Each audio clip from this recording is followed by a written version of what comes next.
What's going on, guys? Y'all know who it is. Affordable Tech, bringing you another video.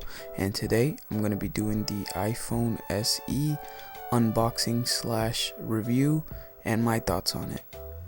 So without any further ado, let's get straight into it. I'm going to try to make this as simple and as quick as possible because I know a lot of people don't like listening to yada yada specs and yada yada weight. So I'm going to just try to give my opinions and thoughts and make this video as simple as possible. Now, if you do have an unboxing knife, please don't be like me because I almost cut myself. So out of the box, you get your iPhone, the user manual with some phone information, and the 2 Apple stickers. You also get the wall adapter, you get the charging cord, and you get the headphones. Now, I don't want to get into all the specs, but I do want to talk about the display. This is a 4-inch Retina display.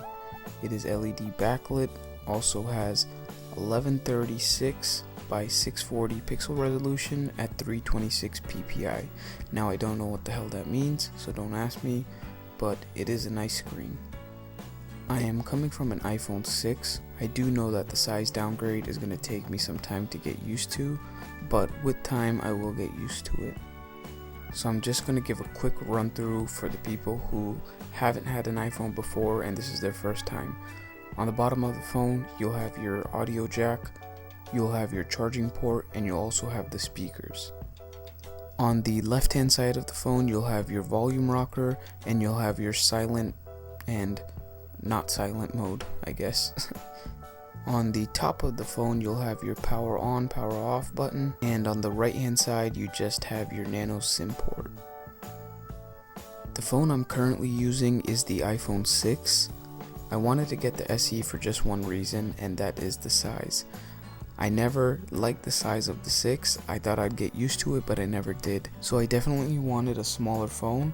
And when they announced the SE, I said I don't care what the features are, I just want it. The iPhone 6 is just too big for my hand. Now, if you don't have the iPhone SE already, or you're planning to switch to an iPhone, if you don't mind the size of a 6, then I definitely say get the 6 or the 6S, because the SE is good, but it is not as good as the 6S. So once you set your phone up, you're going to get to the main screen. This is my screen after I restored my iPhone. So off to the pros. So the front facing camera does have Retina flash. It has an A9 processor. If you guys don't know what that means, that is the same processor that is in the iPhone 6S. So basically, they put a 6S internals into the 5SE. It also has 2 gigs of RAM. It is a Retina display. The rear facing camera that's on the back is a 12 megapixel camera. It has 4K video. You can record in slow motion. It has an f2.2 aperture. If you don't know what that means, basically you can take the picture of the object and kind of get a blurry background. It's good, but it's not as good as the Galaxy S7 or the S7 Edge. The pro for this, for me personally, is that you can hold it with one hand and you could type and you could text. Basically get around all the way to the top of the phone with just one finger. You couldn't do that with the 6. Well, I couldn't, and I have big hands. So now, the battery life is the same as the 6S. Some say it's a little bit better. You get 14 hours of talk time on 3G and you get 10 days of standby. The nano SIM card slot you can use if you're coming from an iPhone 6 like I was. I could just use the SIM into the 5SE.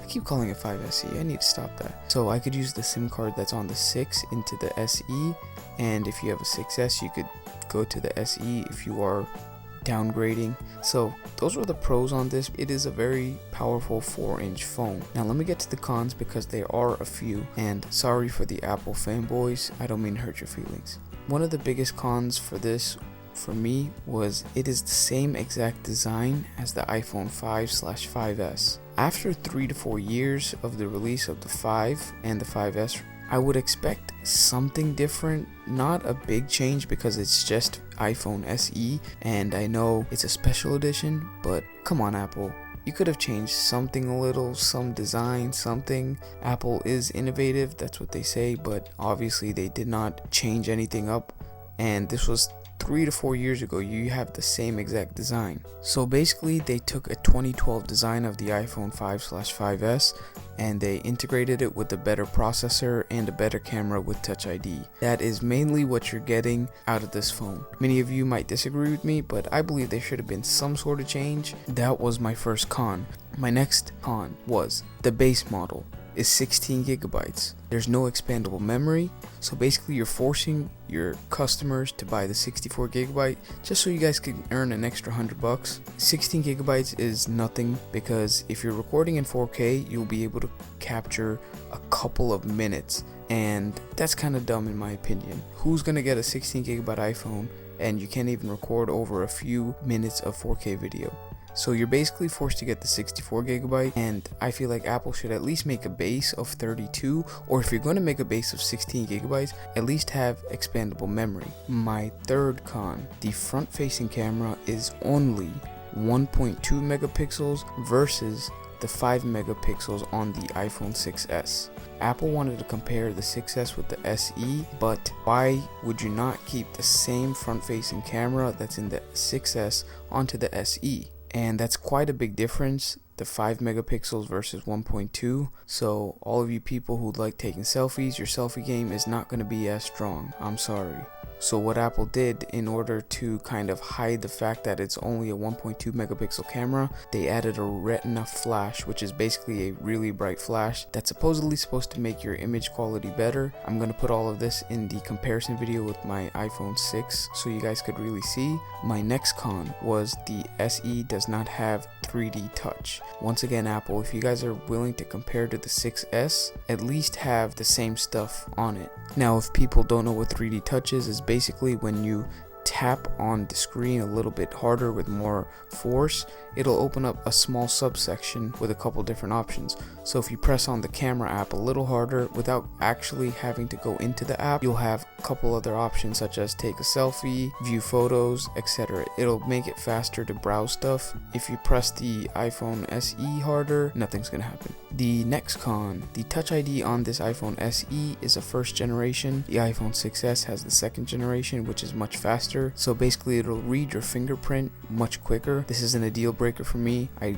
don't really care because they're both fast to me, but just wanted to let you guys know. All in all, this is an affordable iPhone which has almost the same features as the newest iPhone without the price that the newest iPhone has. So it has the same processor as the iPhone 6s, and the rear facing camera is the same, and it can shoot 4K. So what you're getting is an affordable phone, and you don't have to pay the price of the iPhone 6s, but there are some lacking features in here.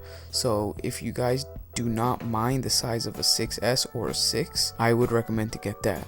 I hope you guys liked my video, and I hope it was somewhat informative. If it wasn't, I'm sorry, but if you did like it, please give this video a thumbs up and subscribe to me if you did like my videos. If you didn't, don't subscribe. Until next time, this has been Affordable Tech. Peace.